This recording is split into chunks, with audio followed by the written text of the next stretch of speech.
awkward pitch, Steve Waugh had blasted his way to 100 in company with twin brother Mark, who made 67. Mark's dismissal to the debutant Nehemiah Perry suggested this wouldn't be a pitch for high scores. And the very first ball that Perry has bowled from the northern end gets him his first test wicket. This theory looked to be borne out by the run of failures that followed Waugh's wicket, and it took all of Steve's determination to get his side past 250 and himself to three figures. Walsh and Collins were the main wicket takers, with 4 and 3 victims respectively. End of the innings, Lara takes a catch, Pedro Collins gets his third wicket, and Glenn McGrath is the one who's not out, as was the case here in 1995 when Steve Waugh got the double 100. He goes on an even 100 and Australia are all out for 256. The final session confirmed the West Indies' worst fears, and again it was McGrath and Gillespie, sensing the shattered confidence at the top of the order, who ran riot. He's been given out, and he bowled him! Inside edge, trying to smash it away through backward point. 37 for 4 overnight offered no way back, although Lara had survived, and that was a crumb of comfort. After the way the home team crumbled in Trinidad, Australia were no doubt scenting a quick kill on the second morning. But Lara, at the very nadir of his standing in the game, chose this stage to display his virtuoso talents. Night watchman Collins survived 40 minutes before retiring hurt, and at 56 for 4, the obdurate Jimmy Adams joined his captain in a stand that was to reshape the entire series. Adams strokes it through the extra cover area. Lara first played with great concentration. Then, as the score mounted and the partnership grew, he opened up. And a superb shot from Lara for 6.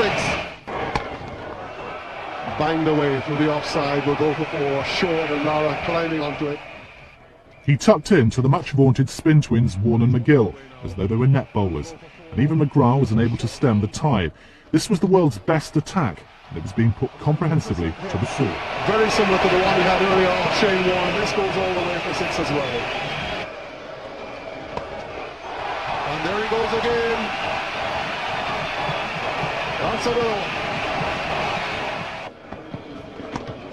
And is able to put it through for 4.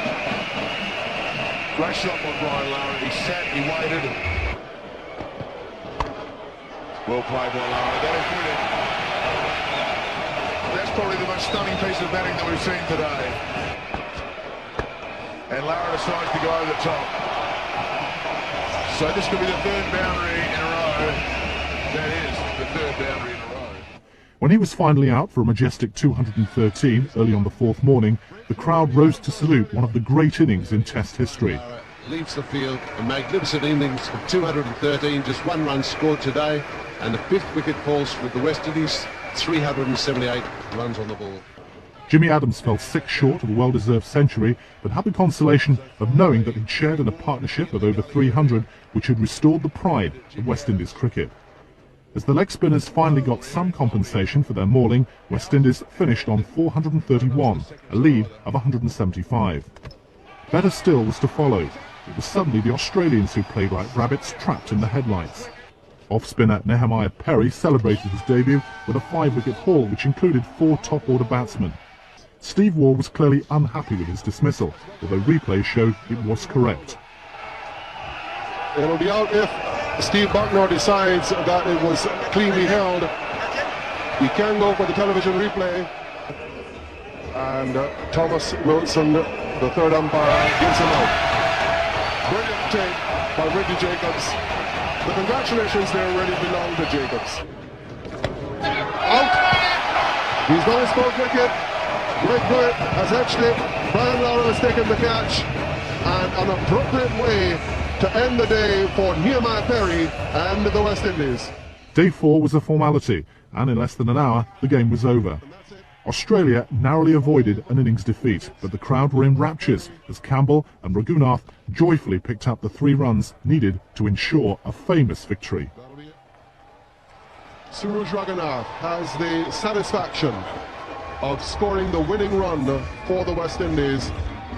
They win by 10 wickets. A happy man, Brian Lara. Happy West Indians, not only in the stands and in the dressing room, but also all across the country. Following the triumph of Jamaica, Brian Lara was inevitably reappointed as captain, and the teams headed to Fortress Barbados for the next chapter.